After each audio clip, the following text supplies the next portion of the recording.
자, 명태균과 관련된 얘기 오늘 저희들만 특별하게 준비하고 진행하고 있습니다. 그만큼 대선 전에 뭔가 김건희와 함께 도모했던 것이 있다라고 제가 말씀드릴 수 있습니다. 자, 그리고 오늘 명태균이 드디어 창원교도소에서 누구를 만납니까? 박주민 민주당 의원을 만나는데요. 민주당 박주민 의원이 명태균을 만나고 나와서 어떤 얘기를 하는지 먼저 들어보시겠습니다. 많은 기자분들이 궁금해하시는 거, 그리고 저도 궁금해했던 거, 왜 하필이면 박주민이냐, 이 부분을 제가 거의 유일하게 질문을 드렸는데, 그 부분에 대해서는 본인이 이제 의원 명단들을 쭉 보다가 저로 그냥 정했다는 말씀을 들었습니다. 이 정도만 일단 말씀을 드리고요. 보다 구체적인 내용이나 이런 것들은 정리가 되면 말씀을 드리거나 하도록 하겠습니다. 명태균 씨는 어떤 이야기가 있었습니까? 그건 좀 아까 말씀드렸던 대로 본인의 현재 상황, 그리고 앞으로 있을 정치 일정에 대해서 본인이 생각하고 있는 것에 대해서 많이 이야기를 했어요. 자, 이제 저까지 얘기를 했어. 오늘 박주민 의원과 직접 통화를 이제 좀 해보니까 두 사람이 약속을 했대요. 오늘 대화 내용은 외부에 일단 공개를 하지 않겠다라고 하면서, 그래서 제가 이제 추측을 했죠. 뭔가 좀 제안을 한 것 아니냐? 그럼 민주당 내에서 논의할 내용이 있다라고 했는데, 중요한 것은 우리가 이제 주목하고 보는 것은 명태균이 드디어 민주당과 손을 잡고 뭔가 해보려고 한다. 탄핵도 주도하려는 것 아니냐라고 이제 생각할 수 있는데, 제가 좀 너무 많이 나갑니까? 아니요, 저는 이제 뭐 명태균 씨의 스타일상 워낙 그 다양한 얘기들을 많이 해놓는 스타일이라 뭐가 진심일지는 잘 모르겠습니다만은, 일단은 박주민 의원을 뭐 만나달라 이렇게 얘기를 해서 오늘 아마 박주민 의원이 이제 창원까지 간 거 아니겠습니까? 그렇기 때문에 아마 지금 명태균 씨도 뭐 정치적인 감각은 좋은 사람이고, 지금 상황을 쭉 봤을 때 이 윤석열 정권이 거의 끝나가는구나 라는 생각을 아마 했을 거고요. 그렇다면은 아마 차기 권력으로는 유력하게 이제 민주당 정권이 들어설 걸로는 아마 예상을 전 할 거라고 봐요. 그렇다라고 한다면 지금 명태균이 원하는 게 뭐겠습니까?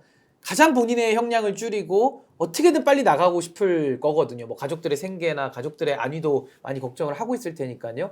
그래서 아마 장시호가 했던 그 모델, 그러니까 소위 말해서 특검에 협조를 하면서 장시호가 형량을 굉장히 적게 받았거든요. 뭐 예를 들면 과거에 정호성 모델이라고 할 수도 있겠죠. 정호성도 특검에 협조하면서 굉장히 본인의 형량을 낮게 받아갔는데, 아마 명태균 씨도 본인이 그럼 알고 있는 것들을 다 진술을 민주당에게 해주고, 그걸 통해서 수사에 적극 협조를 하면서 아마 본인이 좀 더 형사 진행 절차에 있어서 조금 더 배려를 받으려는 그런 의도 아니겠는가.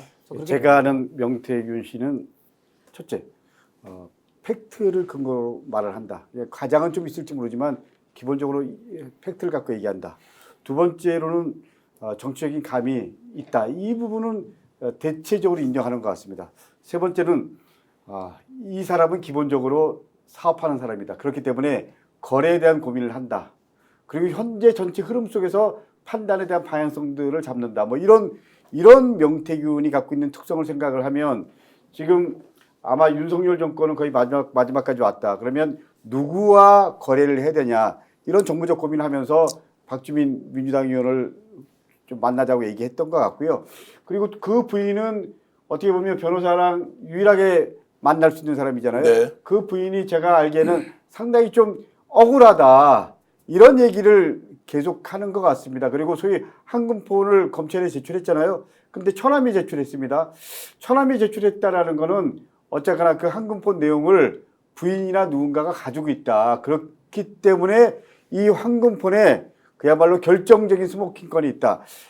이번에 윤석열이 비상계엄을 선포한 가장 큰 이유 중에 하나가요, 이 한금폰에 대한 부담 때문에 그렇다는 얘기도 있습니다. 그렇기 때문에 이게 또 탄핵의 결정적인 하나의 포인트일 수도 있다. 뭐 이런 생각이 듭니다. 지금 강덕구 의원님께서 말씀 주신 부분을 사실은 제가 이제 처음으로 12월 4일 새벽에 이제 인터뷰를 했죠. 제가 창원지검에서 조사를 받고 나오면서 수많은 카메라 기자들이 앞에 있을 때 제가 한마디도 안 하고 수고 많습니다 하고 그냥 나왔죠. 인터뷰를 안 하고. 4일날 조사를 받고 나왔습니다. 아니 그때가 아니라 그 전 때 이제 받을 때. 받을 때. 왜 그랬냐면 검찰에서 조사하는 내용이 특정 누구를 봐주고 예를 들어서 엉뚱한 사람한테 칼끝을 겨누면서 우리가 본질적으로 생각하는 윤석열, 김건희에 대한 부분을 흐리려고 하는 이런 느낌은 없었습니다. 네. 그렇기 때문에 제가 만약에 조사받았을 때 이들이 모든 것들을 자세하게 체크하려는 노력을 한다는 말을 했을 경우 네.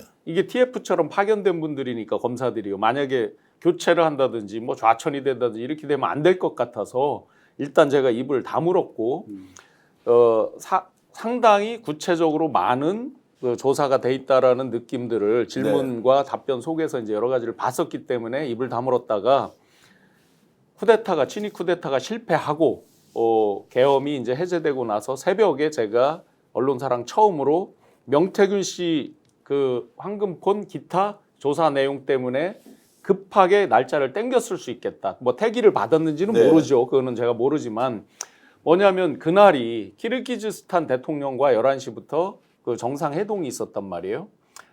남의 나라 대통령하고 정상회담을 그 다음 날도 일정이 있었어요. 키르기즈스탄 대통령이. 제가 키르기즈스탄 관련된 건 나중에 기회 될 때 또 말씀드릴게요. 그것도 단독 보도가 네, 있는데 네. 그건 제가 한번 모시고 말씀 듣겠습니다. 이 남의 나라 정상이 지금 서울 한복판에 와 있는데 친위 쿠데타를 일으켰다? 네. 사실은 외교적으로도 엄청난 결례고 문제가 되는 네. 거죠. 사실은 말도 안 되는 얘기죠.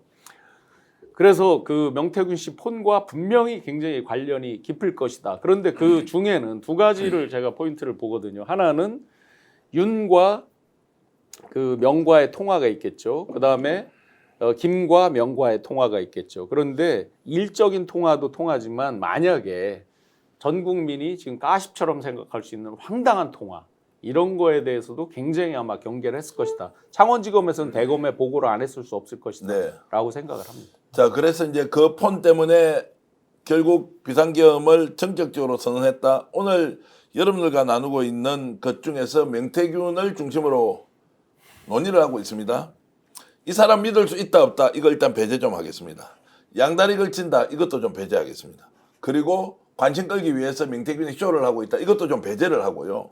명태균이 어저께 변호인을 통해서 홍준표 가만히 있으라 나불대면 점점점이라고 했던 이야기도 그냥 흘려보낼 게 아닙니다. 다시 들어보겠습니다.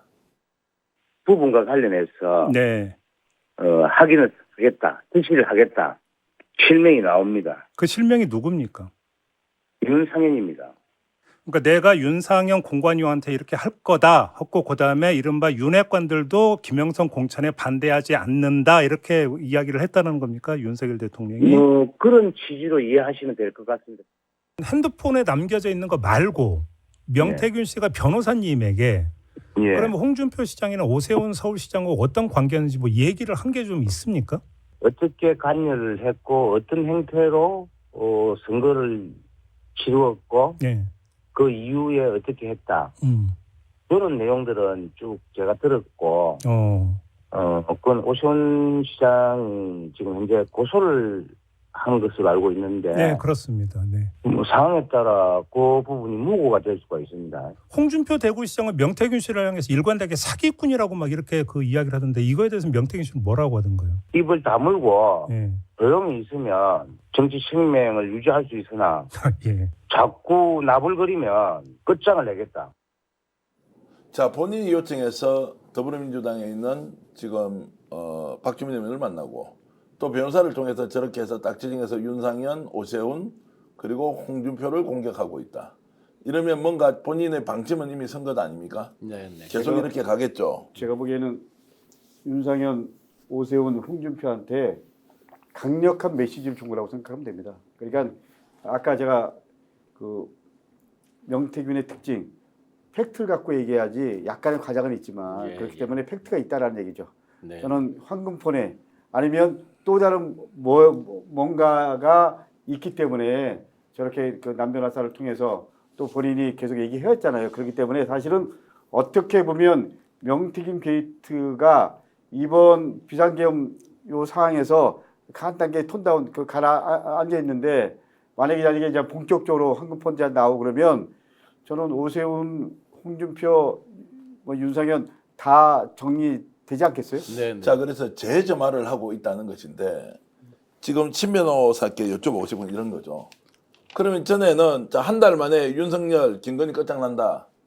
그런데 지금 저 세 사람을 거론해서요. 그럼 다 죽인다는 거 아니에요.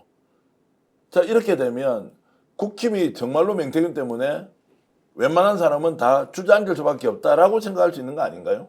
근데 지금 명태균 입장에서는 뭐 잃을 게 없다라는 거 아니겠습니까? 그러니까 본인이 갖고 있는 증거는 차고도 넘치는데 사실상 본인은 지금 구속되어 있고요. 그리고 지금 명태균과 관계를 맺었던 정치인들은 명태균에게 지금 다 꼬리 자르게 하면서 약간 좀 미친 사람 취급을 지금 하고 있다 보니까 명태균 입장에서는 국민의힘의 의원들 이렇게 나오면 곤란하다라는 저는 당연히 경고성 메시지 보낼 수 있다라고 보고요. 예. 그리고 국민의힘은 지금 어차피 비상계엄 이후에 불법 계엄, 불법 내란 상태에서 사실은 거의 지금 내란 동조 세력 내지는 내란 선동 세력으로 평가받고 있거든요. 네. 그래서 가뜩이나 뭐 지금 경각에 목숨이 달려 있는 상황에서 아마 명태균의 앞으로의 입 내지는 황금폰의 진실들이 밖으로 쏟아져 나온다라고 한다면은 조금 중량감 있는 정치인들, 예를 들어 홍준표, 윤상현, 이준석, 오세훈 등등 이런 정치인들이 이제는 다 죽어나갈 가능성이 매우 높아서 뭐 보수 정치는 이제 앞으로는 새 씨앗을 뿌리고 새 싹을 돋우지 않으면은 아마 앞으로는 뭐 정치가 저 집단에서는 전 이루어지기 매우 어려울 것이다 이렇게 생각합니다. 비상계엄 때문에 저희가 이제 진짜 한동안 명태균 씨를 조금 잊었죠. 네. 뭐 본의 아니게 이제 워낙 많은 이제 충격적인 그 사태 사안들이 계속해서 나오다 보니까. 근데 여기서 굉장히 중요한 부분을 우리가 잠시 잊은 게 있습니다. 모두가 입을 맞춘 것처럼 맞추지 않았을 거예요. 자동으로 저는 맞춰졌다고 보거든요. 명태균 씨 불법 여론조사를 명태균 씨도 보고를 했다는 말 한 번도 안 하죠. 네. 그리고 받았다는 사람 보셨어요? 오세훈 시장이 기자회견하면서 누구한테 보고했는지 얘기해보라고 막 큰소리 치잖아요. 김종인 그 박사님 뭐라 그래요? 여비서가 테이블에 올려놨는데 자기는 안 봤다고 그러죠. 윤석열, 김건희 씨 이런 쪽에서도 전혀 뭐 의뢰한 적도 없고 본 적 없다라고 얘기를 하죠. 자 보세요. 이분들이 이재명 대표님 그 판결 나오기 전에 뭐라고 그랬습니까? 매일 입버릇처럼 장난처럼 말했던 게 야, 민주당 큰일 났다. 당사 팔아도 못 메꿀 수도 있다. 400몇억 굽고 토해내야 된다. 맨날 노래처럼 했죠. 이 폰에서 틀림없이 명태균 씨가 보고한 거 안 나오겠습니까? 네. 상대 윤석열 또 김건희, 김종인, 이준석 등등이 만약에 나온다면 어떻게 됩니까? 불법을 활용한 거, 불법 여론조사를 활용한 거. 그러니까 마치 말을 맞춘 것처럼 저절로 아무도 본 적 없다고 그랬죠. 그럼 이건 대선 후보 선정 과정부터 불법이 내재돼 있고 대선까지 내재돼 있다 그러면 원천적으로 무효 얘기가 나올 수 있는 거잖아요. 굉장히 무서운 거. 본인들도 알기 때문에 다 보고한 적 없고 받은 적 자, 없다고 하는 거죠. 그래서 민주당 박주민 의원을 만났다. 명태균이 뭔가 본인 스스로 폭로를 할 때 지난 대선 과정에서 81차례에 걸쳐 여론조사 공짜로 해줬고 네. 윤석열, 김건희에게 보고했다라는 말을 언급하는 것으로 어떻게 됩니까? 이거는 지금 당대표, 서울시장 이런 것은 저리 가라죠. 네. 자, 이걸 지금 얘기할 준비가 되어 있다는 것이고 그것과 관련해서 얼마나 많은 카카오톡이 오고 갔겠습니까? 네. 이게 본인의 개인 컴퓨터에서 이미 포렌식으로 복원이 다 되었다. 네. 이것만 보더라도 용사는 벌벌벌 떨 일이죠. 제가 9차 보고서 명태균 씨 거를 공개를 했을 때 제가 처음에 이렇게 언론하고 인터뷰할 때 기억이 안 난다라는 식으로 약간 그 모호하게 답을 하죠. 네. 왜냐하면 이거 톡방이나 이런 거 다 삭제가 돼 있으니까 그렇게 얘기를 하죠. 과연 그러면 제가 검찰에서도 그렇게 답을 했을까요? 여기에 저도 굉장한 함의가 숨어 있습니다. 그러니까 이들이 반드시 보고를 했다라는 거는 저는 여러 루트로 확인을 하고 제가 얘기를 자, 달리 이 했죠. 이야기는 지금 신용환 교수도 그 증거를 필요할 경우에 공개할 수도 있다라는 건데 이제 명태균의 입으로 직접 이야기할 때까지 기다리시겠지요. 네. 그렇게 이제 보는 거고요. 근데 우리가 추론을 좀 더 해보면 창원지검 중심으로 명태균 게이트를 했잖아요. 조사를. 근데 대검이 파견을 보냈잖아요. 검사들이요. 네. 대검이 이제 파견을 보내서 실질적으로는 대검 파견간 검사들이 이제 중심이 돼서 했을 거란 말입니다. 저는 검찰총장한테 다 보고를 했다라고 생각합니다. 네.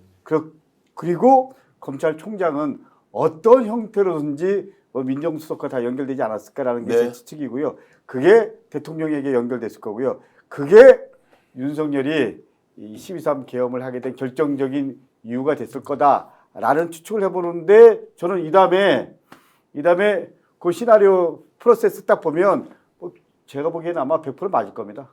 자, 그래서 백만송이 파란풍선님께서는 명태균 씨 제발 이 나라 좀 살려주세요. 아는 거 다 까주세요. 이렇게 얘기하는데 명태균의 지금 행동이 얼마나 절묘해요.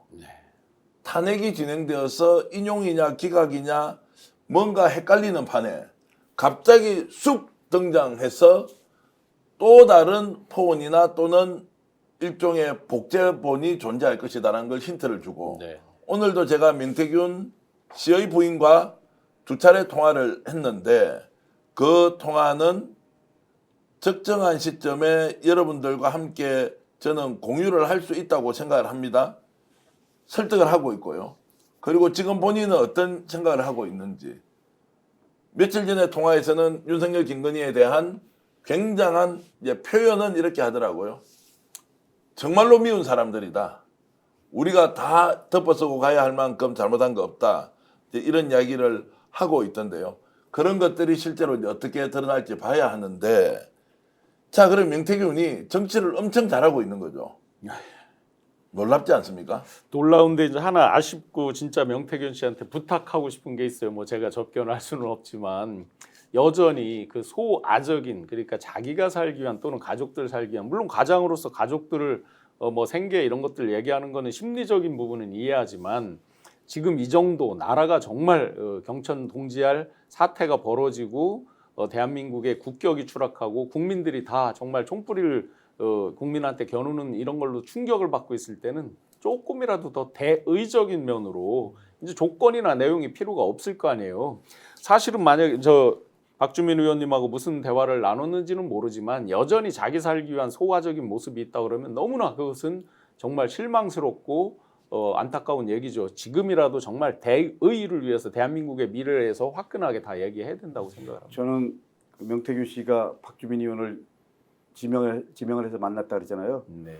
저는 사실 그러면 윤석열 쪽이랑 관계 정리하겠다. 그리고 언제든지 소위 말하는 뭐 이준석, 오세훈, 홍준표, 윤상현 이런 부분들은 다 얘기할 수 있다. 네. 그렇기 때문에 저는 이제 새로운 시작이 시작된 거다.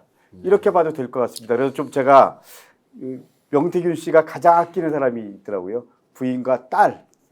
이 얘기를 제가 몇 군데 들었는데 어쨌거나 결론적으로 말씀드리면 공익제보라는 측면에서 좀 부인이 좀 더 적극적으로 나서주고 우리가 일정 정도 공익성 제보를 하고 있을 때 어떻게 폴리바게닝 할 거냐 뭐 이런 부분에 대한 고민들이 좀 필요할 것 같습니다. 아니 그리고 저는 이제 명태균 이슈는 지금까지 한 3-4달 정도 쭉 끌어오지 않았습니까? 네. 물론 비상계엄 때문에 잠깐 수면 아래 가라앉은 건 있지만요. 의혹만 나왔지 뭐 하나 해결된 게 하나도 없어요, 사실은. 그리고 뭐 강제 수사도 하는 척 하면서도 그때 당시에 국민의힘 당사 들어가서 서류 몇 개 갖고 나온 것밖에 없지 않습니까? 즉 각각 의혹의 당사자들에 대한 디지털 증거 확보에 대한 압수수색이 전혀 없었거든요. 그러니까 이거는 빙빙 둘러서 갈 게 아니라 지름길이 있는 겁니다. 지금 이름 나오는 관련자들 있잖아요. 범죄 혐의와 의혹이 있는 사람들, 그 사람들도 압수수색 해야죠. 해서 증거를 확보하고 또 명태균도 그걸 기반으로 해서 이제 본인의 또 여러 가지 결단들을 통해 가지고 저는 이 수사는 그렇게 어려운 사건이 아니라고 봅니다. 이미 개요가 다 나와 있어요. 실제로 근데 안에서 문제인 거죠. 지금 비상계엄 관련된 부분 저는 윤석열도 똑같다고 생각합니다. 계속 예를 들면 체포영장 뭐 발부했다, 뭐 압수수색한다 이렇게 얘기하지만 실제로 행동으로 적극적으로 하면 다 나오는 거잖아요. 전 당장 예를 들면 체포영장 가서 발부하고 안 되면 가서 어떻게든지 구속시키면 되는 거 아닌가요? 아니 경찰 특공대라도 보내서 그럼요. 저거 제압하면 되죠.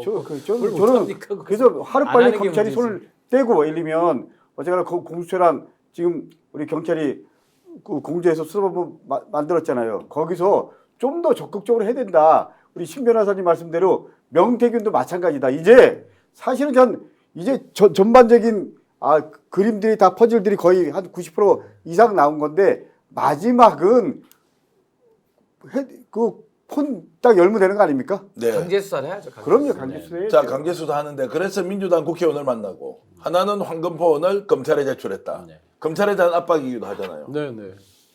가지고 놀지 말고 제대로 공개하라. 이제 이렇게 복사본도 가 당연히 있으니까 있다라고 복사본도 생각해야죠. 있다고 추론을 하고 예, 예. 있고 예, 그리고 또 특검하자 그러잖아요. 특검을 본인이. 또 받아야 된다고 하고 이제 이러면 공개되는 순간 모든 게 끝이다. 뭐 탄핵 심판 또는 이 과정에서 인용이냐 그다음에 각하냐 뭐 인용이냐 기각이냐 이제 이 문제도 크게 중요하지 않고 절묘한 타이밍에 명태균이 뛰어들어서 뭔가 할 이야기를 하는데 저는 정말로 계산하지 말고 오늘 신용환 교수께서 하셨던 말씀대로 대의에 따라서 움직여라. 그리고 부인도 진심으로 그렇게 바란다는 걸 느끼고요. 최근에 부인이 이번 주에도 한 번 더 면회를 갑니다. 가족 면회를 하는데 막내딸이 황금입니다. 황금이가 지금 나이가 이제 5살, 6살 정도 됐단 말이에요.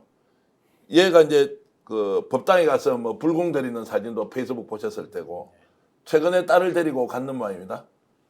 아버지가 딸을 너무너무 보고 싶어 하는데 막내딸을 봤는데 그 막내딸 황금이와 명태균이 만나고 왔어. 그 자리에서도 엉엉 울었지만 집으로 돌아와서 엄마, 아빠가 왜 저 감옥에 가 있냐고 그 말을 하면서 온 가족이 그냥 눈물바다가 되도록 울었다라고 이제 제가 부인으로부터 직접 얘기를 들었습니다. 그만큼 이제 신경의 변화가 있고 배신을 많이 당했다. 그러면 지금 이제 살 길을 찾아 사는 현실적 선택일 수도 있고 또는 무엇인가 우리 사회를 위해서 마지막으로 남길 게 있는지에 대해서 고민을 하고 있는 장면인 것 같고 댓글로도 저를 수없이 많은 분들이 지금도 꾸짖고 있거든요. 지금 탄핵되는데 무슨 명태균 이야기냐라고 하지만 우리가 끝까지 이 문제는 좀 다루어서 명히 우리 사회에 기여할 수 있는 부분을 찾아야 되지 않겠느냐라는 생각을 하고 있습니다. 아니, 그러니까 저는 만약에 이제 명태균 씨 관계자분이 이 방송을 보신다면 네. 좀 명태균 씨한테 가서 전화 주셨으면 좋겠는 게 지금 명태균 씨가 싸우는 상대들이 다 국민의힘의 기득권이 강한 뭐 의원 내지는 단체장들 아닙니까? 아니 뭐 대표를 지냈던 뭐 의원들 다 힘 있는 사람들이에요. 그럼 저 사람들을 상대로 명태균 씨가 살 수 있는 유일한 방법은 본인이 아는 거 다 얘기하는 것밖에 없습니다. 뭐 네. 검찰을 못 믿는다? 아니 그럼 스픽스를 통해서든 전 국민이 알 수 있게 알리는 것밖에 없거든요. 그럼 그랬을 때 명태균 씨는 아마 걱정이 될 거야. 본인도 불법 행위에 많이 가담이 됐기 때문에 걱정은 하겠습니다만은 진실 규명에 협조하는 그 노력도 국민들이 다 지켜보는 겁니다. 그럼 그런 부분들도 평가받는다라고 하면은 당연히 그런 것들은 나중에 재판에서도 양형 단계에서 다 고려가 되는 거거든요. 그러니까 지금은 더 감춰주거나 저 기득권자들을 상대로 특히나 이 국민의힘 여당 의원들 상대로 이렇게 본인이 싸우고 하려면은 그냥 있는 걸 그대로 다 얘기하는 방법 외에는 없어요. 그게 나중에 강제 수사를 통해서 드러난다? 그럼 그때 가서는 뭐 더 이상 고려해줄 것도 없는 겁니다. 그러니까 저는 있는 그대로 정말 국민들 앞에 소상하게 다 알리는 것만이 저는 명태균 씨가 할 수 있는 유일한 길 아니겠는가. 완벽히 동의합니다. 그 요번에 이제 내란 사건이 나고 그 김병주 의원님이나 박선호 의원께서 이렇게 인터뷰할 때 그 군인들이 장군들이 이제 마치 양심 선언처럼 했는데 그 순간의 말들도 상당히 거짓말이 있었던 거 아니에요. 그래서 사실은 더 화가 났어요. 만약에 지금 이런 지경에도 뭐 하는데 자꾸 소위 그냥 속된 표현으로 잔머리 쓰듯이 뭐를 수를 둔다. 이러면 보고 있는 국민들이 더 화날 수도 있잖아요. 네. 그래서 지금 신 변호사님 말씀대로 이런 정도 됐으면 진짜 화끈하게 오픈해서 진짜 실체적 진실에 대해서 빠른 속도로 밝혀지게 해주는 게 진짜 대의에 부합한다고 보고. 근데 우리가 분명히 좀 알아야 될 게 지금 윤석열 탄핵은 내란죄 관련된 부분이잖아요. 네. 근데 우리 명태균 관련된 부분은 실제로 예를 들면 대선 경선 때부터 그 이후에 권력이 만들어지기까지 과정 그리고 또 그 이후에 여러 가지 이권 개입이라든지 네. 그리고 예를 들면 오세훈, 홍준표, 이준석 포함해서 이 추악한 이 권력 노름들 이런 것들의 실체가 잘 드러나는 거잖아요. 그래서 국민의힘이 얼마나 그야말로 부패 정권인지 얼마나 무도한 정권이 무도한 권력인지 예를 들면 뭐 이런 부분에 대해서 실체가 드러나는 거잖아요. 그렇기 때문에 윤석열 탄핵과는 또 다른 영역이잖아요.